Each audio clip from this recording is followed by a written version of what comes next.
Olá pessoal, como eu havia prometido, essa é a nossa primeira pequena videoaula sobre os direitos reais. Eu vou começar com essa disciplina, que é o Direito das Coisas, porque as nossas turmas aqui no Unibrasil, Centro Universitário, elas estão mais em compasso. Tanto a turma A quanto a turma B, tanto o sexto de AN, DIAN, quanto o sexto DIBN. Em seguida, assim que eu terminar essa, eu vou partir para contratos. Porém, primeira advertência, aonde que você encontra o conteúdo que eu estou dimensionando nessa pequena videoaula, que eu vou pretender ser breve. É a primeira vez que eu estou fazendo isso. A ideia agora seria que nós estivéssemos numa sala de aula, com os alunos participando, mas já que não é possível, né, infelizmente, eu vou abrir a possibilidade de vocês passarem as dúvidas nos comentários desse vídeo, assim que eu terminar de postar ele no YouTube, e eu vou responder um por um, pode ter certeza. Mas voltando, Luciano de Camargo Penteado, Direito das Coisas, vai ter alguma coisa nesse livro, vai ter bastante coisa no curso de Direito Civil, Direito das Coisas, volume 4, do Paulo Nader, e praticamente tudo o que eu falar vai estar no livro do professor Arnaldo Rizar. Olha o tamanho, olha a grossura do livro. Direito das Coisas, Arnaldo Rizar. Eu gosto bastante desses três autores, pessoal, porque são cursos de Direito Civil que não acabam morrendo na praia, não ficam tanto na superfície. Eles, de fato, investigam a fundo o fenômeno do direito das coisas. Não só entre esses três livros que eu estou tratando com vocês aqui, mas como em toda a literatura jurídica do direito real, do direito das coisas ou das relações patrimoniais, como vocês prefiram, existe pouco dissenso doutrinário acerca dessas formações e dessas categorias. Por isso eu vou falar que a aula hoje vai ser sobre classificação possessória. É importante estudar a classificação possessória? Então a primeira pergunta que o aluno faz é: vou estudar isso para ter que decorar para responder a questão do exame de ordem? Verdadeiro também. Infelizmente, sim, nós sabemos, não tem segredo. Porém, os efeitos práticos dessa classificação podem ser sentidos a partir do momento que nós constatamos perguntas que nos deixam inquietos. Como, por exemplo, uma posse obtida de forma ilícita recebe a proteção do direito? Inicialmente não. Bom, se inicialmente não, num segundo momento sim? Pode ser que sim. Piorando, uma pessoa que invadiu determinado imóvel usando de violência, grave ameaça, eu até separei aqui no meu computador tópico para falar, para não esquecer de absolutamente nada. Essa pessoa vai poder, num futuro não tão distante, fazer uso capião? E não é que vai. Vocês escutaram o que eu falei? Olha só. Obteve de modo ilícito, obteve utilizando violência e ainda assim pode se tornar legítimo proprietário? Pode. Esse é o problema, pessoal, dessas questões de classificação possessória no direito das coisas. Elas são aparentemente de fácil constatação e compreensão. Mas num segundo momento, numa leitura mais depurada, inclusive da lei, que começa lá no 1200, e nós vamos começar já, o aluno pode se perder. Por isso que é importante conversar bastante sobre esse assunto. Qualquer dúvida, pessoal, vocês vão deixar nos comentários, eu vou responder. Tudo começa com o artigo 1200. Então, o que diz lá o 1200? Olha que interessante. É justa a posse que não for violenta, clandestina ou precária. O famoso PVC. Precário, violento e clandestino. Vamos começar por aí? Partiu. Pessoal, posse violenta, então pensa comigo, PVC, PVC, PVC. O que são isso? São vícios objetivos que maculam o exercício possessório. Violência pode se dar de duas formas. Ela pode ser vis absoluta, que é o emprego de força física, o uso de arma de fogo, aquela invasão violenta, entrando com carro na propriedade, ou ela pode ser vis relativa, em tese de fácil ou de mais facilitada reação do legítimo proprietário ou legítimo possuidor, conhecida também como coação moral. Então, dentro da violência, eu tenho essas duas categorias. Nós estamos começando com posse. Posse justa. É justa a posse que não for precária, violenta ou clandestina. Difícil explicar, né? Então, o que eu estou começando a explicar? Esses três vícios objetivos. Queria um quadro aqui para eu escrever, ia ser muito mais fácil. Nós entendemos esses três vícios objetivos, precariedade, violência e clandestinidade, para a partir de então classificar a posse olhando se eles estão presentes ou se eles não estão presentes. Então, voltando. Violência. Coação física, invadiu, usando violência, usando agressividade. Ou coação moral, realizou ameaças. Nos dois casos, não há a formação da relação possessória. Mas é aí que está o perigo. A lei fala que esses atos não induzem posse. Aonde que está aí? Aonde que está essa expressão? 1208. Eu vou falar do 1208 aqui, porque eu já estudei tanto esse artigo que eu sei de cor. Depois eu leio ele para vocês. Mas olha, atos de mera permissão ou tolerância não induzem posse, bem como não os autorizam aqueles obtidos por meios violentos, clandestinos ou precários, vírgula, senão quando cessados. Uma dessas palavrinhas não está na norma.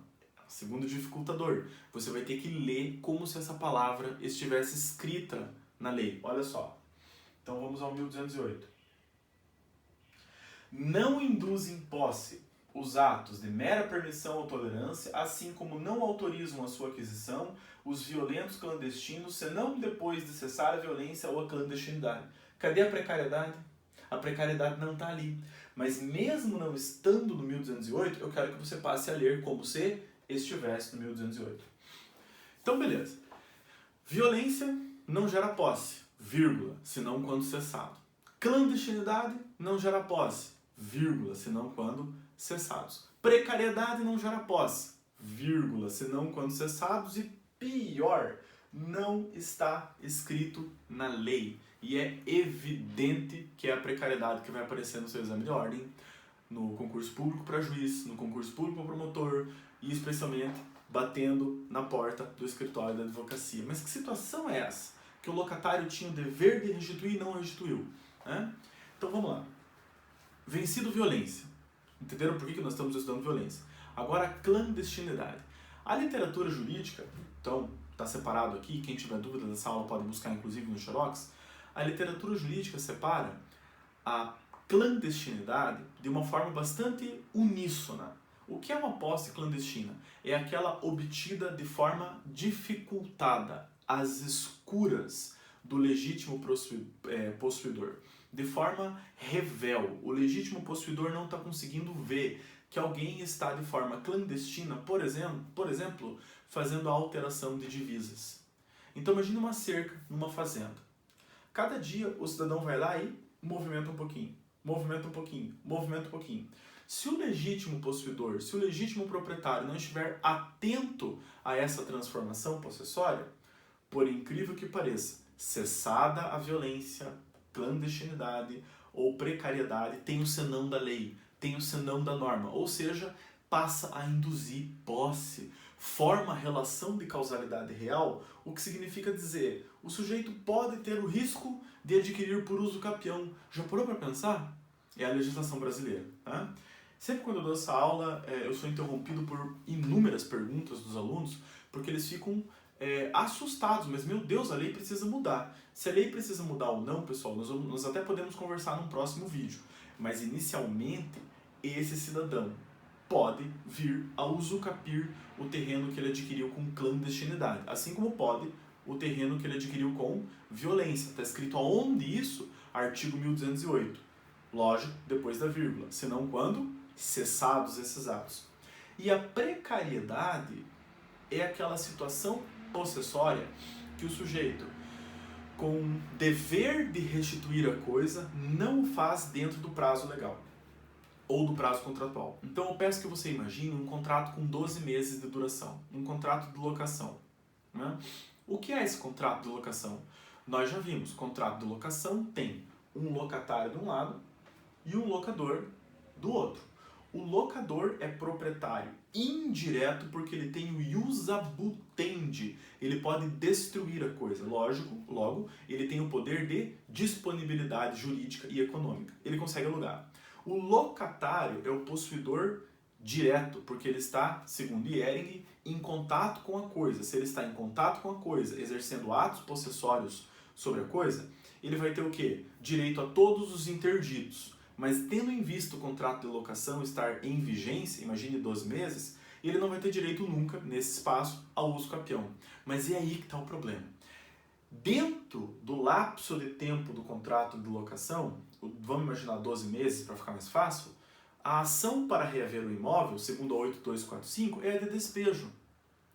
Mas e quando esse contrato se extingue? E existe o aviso prévio, o locador fala, locatário devolve o bem, e o locatário não devolve, a partir do 13º mês, contados 30 dias da 8245, da Lei 8245, surge uma posse conhecida como posse a título precária. Então tá aí o PVC, são os vícios objetivos. Violência, pode ser física ou moral. Clandestinidade é aquela situação em que o sujeito adquire a posse de forma às escondidas, a revelia do legítimo proprietário ou possuidor. E precariedade, que vem naquele dever que o sujeito tem de restituir a coisa e não faz dentro do prazo contratual ou legal, do caso do contrato de locação. Ah, tranquilo, nesses 3 casos não tem posse. Verdadeiro. Vírgula, ó a vírgula do legislador. Senão quando cessados os atos de precariedade, violência ou clandestinidade. Imaginando uma gama de exemplos aqui, o que é mais fácil para mim é o contrato de locação, para conseguir trazer para a prática essa situação, para vocês também começarem a sentir a importância da classificação possessória. Então, no contrato de 12 meses, 0 a 12, o locatário não devolve o bem porque tem o curso do contrato de locação, a execução diferida ou execução continuada que faz com que o sujeito tenha direito a ser possuidor direto. Findo esse prazo no contrato de locação e não havendo a restituição do bem ao legítimo possuidor ou legítimo proprietário, nasce a situação de posse precária. E quando essa precariedade ela é cessada a ponto de desencadear a reação do 1208? Essa é uma pergunta boa. Quando cessa essa precariedade? Quando o legítimo possuidor abandona a ideia de restituir o bem. E aí ele pode abandonar movido por essa ameaça e ninguém vai ficar sabendo, ele não fez boletim de ocorrência, ele não chamou policial, ele não declarou publicamente que ele está com dificuldades de reaver a coisa. Então, nesses livrinhos todos aqui, que estão no Xerox aqui no Unibrasil para vocês, né, esses todos aqui, o meu preferido é o Arnaldo Rizardo, disparado para direito das coisas. Na verdade, ideal mesmo, galera, olha quem que é o ideal, tá? O ideal mesmo seria que vocês lessem isso aqui. Direito das Coisas, volume 1, Direito das Coisas, volume 2, Clóvis Bevilacqua. Tá empoeirado isso aqui e ó, o amarelo disso. Esse livro, original, que eu consegui encontrar no sebo aqui em Curitiba. Esse aqui, nossa, cheira muito mal. Ele é de 1942. Não posso deixar de dizer para vocês que os modernos, os atuais, partiram daqui. E nesse... Derrubei. Partiram daqui. E nesse livro, eles falam quando cessa a precariedade. Com o avesso da publicidade. A precariedade se cessa com o avesso da publicidade. O sujeito legítimo proprietário, legítimo possuidor, vai dizer o quê? Estou com medo de reaver a coisa. Quer saber? Deixa pra lá. E aí vem o legislador, no artigo 1208, mais do que depressa, e diz assim: cessou a clandestinidade, a violência, e no caso que eu estou falando aqui, a precariedade. A posse agora é de quem está ocupando a coisa. Qual teoria dá o conceito de posse? Ehring ou Savigny? Importa a intenção do sujeito? Não importa. A teoria que dá o conceito de posse é a de Ehring, a teoria de matriz objetiva. Para que exista posse, P igual a C. Lembra das nossas aulas. Ou seja, basta que o sujeito entre em contato com o corpus. Complicado, né? Na verdade, é o próprio ordenamento jurídico abrindo a potencial margem de referendar, de chancelar um ato precário, ou violento ou clandestino. Por isso, pessoal, seguindo nossa aulinha aqui, é justa a posse que não for precária, violenta ou clandestina. Lendo a lei agora com um novo olhar, é justa a posse que não se submeteu à violência absoluta, vis absoluta ou vis relativa, coação física ou coação moral. É justa a posse que, não havendo o dever de restituição, esse dever não foi violado. E é justa a posse que não foi obtida mediante alteração clandestina dessas divisas, às escuras, à noite, quando o grilo estava cantando. O sujeito ia lá e ia movendo a cerca para conseguir se tornar possuidor da coisa, do invadido, daquele cara que estava literalmente dormindo. E não esqueçam, pessoal, essa frase é meio feia de dizer, mas o direito não socorre aqueles que dormem. É importante a gente ter isso em mente. Por isso, a posse que não for PVC, a posse que não for PVC, PVC, PVC, a posse que não for obtida por precariedade, violência ou clandestinidade é justa. Agora olha que difícil, ela é injusta se ela for precária, violenta ou clandestina. Sensacional, né? Então, seguindo aqui. Posse de boa fé. Posse de boa fé, ainda posso lembrar dessas 3 letrinhas? Deve. É de boa fé a posse que o sujeito não exerce com precariedade, não exerce com clandestinidade e não exerce com violência, ou, havendo a presença da precariedade, da violência ou clandestinidade, esse sujeito possuidor ignora a existência do vício objetivo. Ele está de boa fé. Por que o ordenamento jurídico faz isso? Para proteger o sujeito com boa intenção. Mais que isso, né? Tem vários exemplos aqui, ó. Locatário que está amparado por um justo título, sequer imaginando que o mesmo contenha falsidade, no caso da grilagem, por exemplo, ou que tenha sido feito por pessoa absolutamente incapaz. Ele ignora a existência do vício ou do obstáculo à aquisição da coisa, ele está de boa fé. Agora olha que difícil, quando que ele está de má fé? Quando ele conhece o PVC. Boa fé ignora, má fé conhece. Sabe que a posse é precária, sabe que a posse é violência, sabe que a posse é clandestina. Vejam, nós estamos a todo momento ao redor de 3 letrinhas na classificação possessória. Posse justa não é clandestina, violenta ou precária. Posse injusta é clandestina, é violenta ou é precária. Posse de boa fé é aquela em que o sujeito ignora a existência do PVC. Posse de má fé é aquela que o sujeito sabe que ela foi obtida de forma violenta, clandestina ou precária. Aí a doutrina segue. Posse com justo título e posse sem justo título. Posse com justo título, ela tem um título. Hábil à transferibilidade patrimonial. Posse sem justo título é aquela em que não há habilidade à transferibilidade patrimonial. Estou jogando matéria aqui, está muito rápido, não se preocupem, pessoal. Quando voltar às aulas normalmente, é óbvio que a gente pode retomar esses assuntos aqui. Mas, basicamente, a posse, até esqueci, com justo, é muito grande, com justo título é aquela em que o sujeito tem um documento hábil à transferibilidade do patrimônio. E a posse sem justo título, esse documento não existe. Ou pior, é aí que vem a grande sacada. Esse documento existe e está acometido por alguma nulidade de natureza absoluta, que não admite convalidação, portanto. Não admite reaproveitamento, não admite releitura, o contrato é nulo de pleno direito. Nesse caso, existe o título, mas ele é equivalente na literatura contratual à inexistência do título. Explica isso para o teu cliente. O senhor tem o documento que autoriza a transferência, mas esse documento que o senhor tem não serve. Então é equivalente ao senhor não ter nada. Tenta, boa sorte. Tá? Por fim, posse nova e posse velha, pessoal. Posse nova é aquela exercida pelo possuidor há menos de 1 ano e 1 dia. Nessas posses cabem provimentos liminares em reintegração e manutenção de posse. Posse velha, o que é? Contrário de nova. É aquela maior de 1 ano e maior de 1 dia. Cabe liminar? A uníssona voz da doutrina diz que não.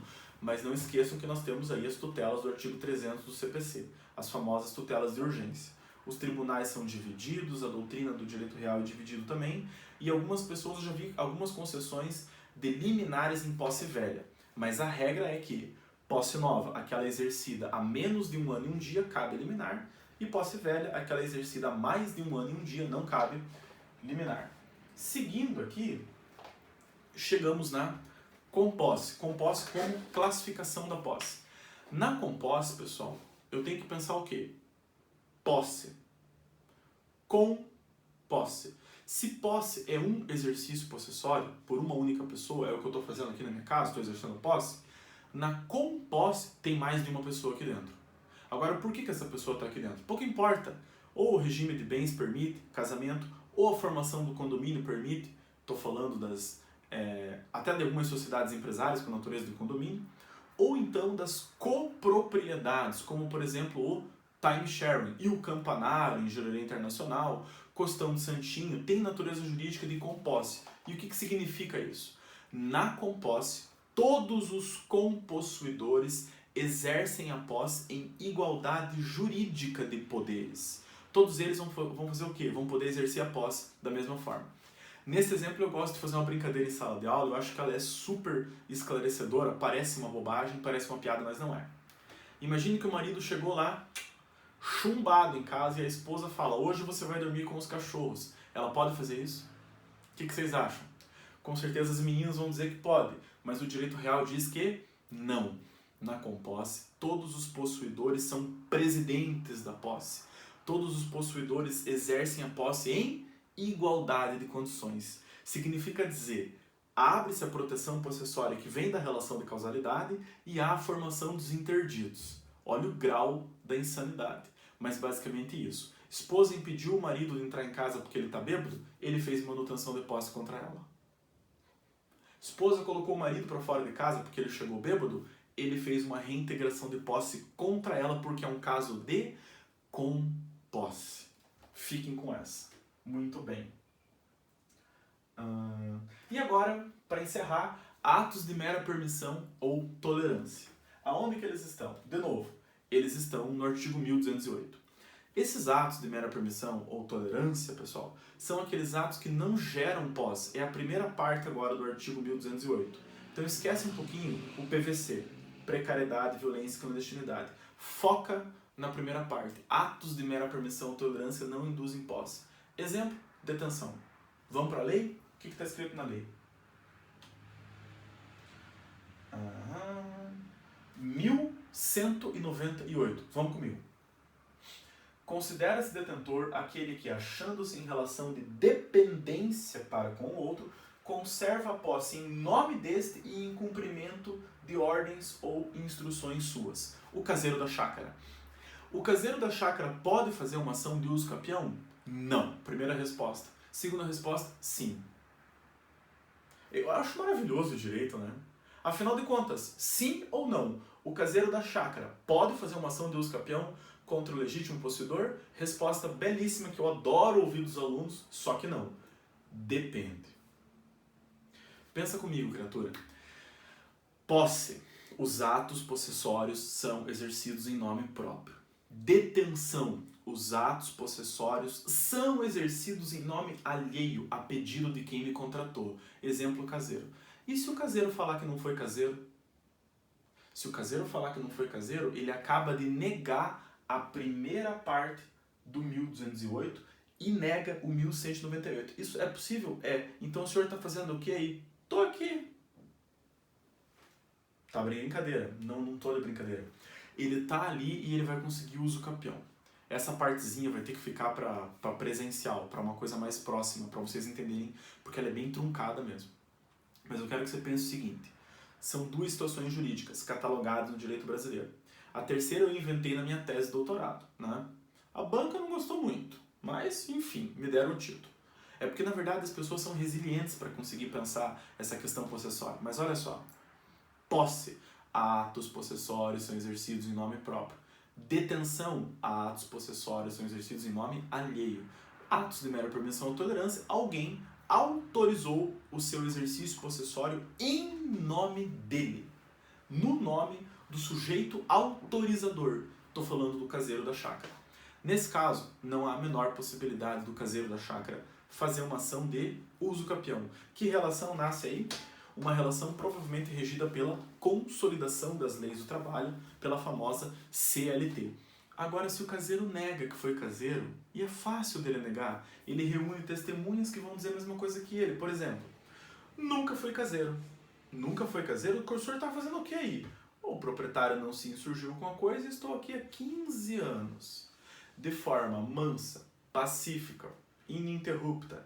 Ele não se opôs, independente do justo título e boa-fé. Não há nenhum contrato entre nós.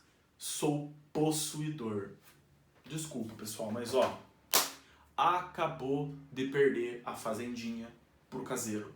Acabou de perder a fazendinha pro detentor, que a gente sabe que não era mais detentor, porque é ele quem diz que é detentor ou não. Difícil, delicada essa situação, porém ela é verdadeira. Por isso, O proprietário ou qualquer pessoa que seja titular de um direito sobre uma coisa, permita que essa pessoa tire proveito. Número 1. Tirar proveito da coisa, nos atos de mera permissão ou tolerância. Número 2. Trata-se de uma concessão de vantagens em caráter revogável. Isso tem que ficar escrito no contrato também, é fundamental, com o caseiro. A qualquer momento eu posso retomar a posse, porque ela não é sua, ela é minha. Escreve no contrato com o caseiro. Pode ser revogável e trata-se de uma posse de exercício a título precário. Mas, meu Deus, a precariedade não é um vício objetivo? Que problema tem de você colocar ele no contrato? Nenhum. A posse exercida é a título precário. Ou o Arnaldo Rizardo vai dizer assim, eu acho esse cara tão sensacional, o Arnaldo Rizardo vai dizer assim, calma lá, caseiro não é detentor. Perdão, caseiro pode ser um detentor, mas ele também pode ser considerado um quase possuidor. Então ele, a hora que está quase exercendo a posse, ele não exerce, porque ela é em nome alheio, revogável e pendente do quê?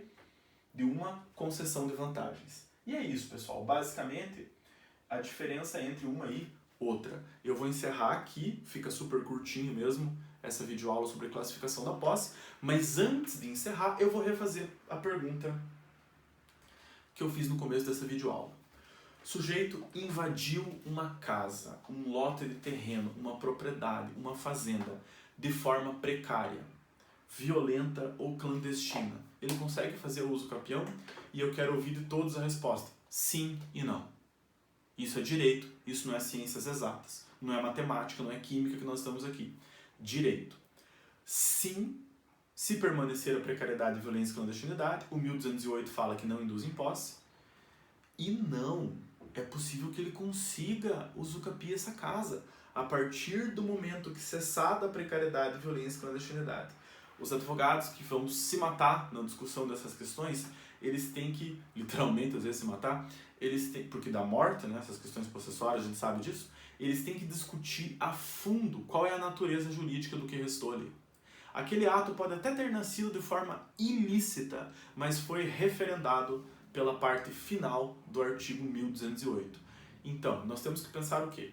Precariedade, violência e clandestinidade são conceitos que eu quero que vocês memorizem para entender a diferença entre posse justa e injusta, boa-fé e má-fé, com justo título, sem justo título, detenção, atos de mera permissão ou tolerância e com posse no caso do casamento. Foram 9 categorias em 27 minutos. Muito obrigado. Agora, como eu usei a câmera de trás do iPhone, eu vou lá desligar. Tchau, pessoal. Era isso.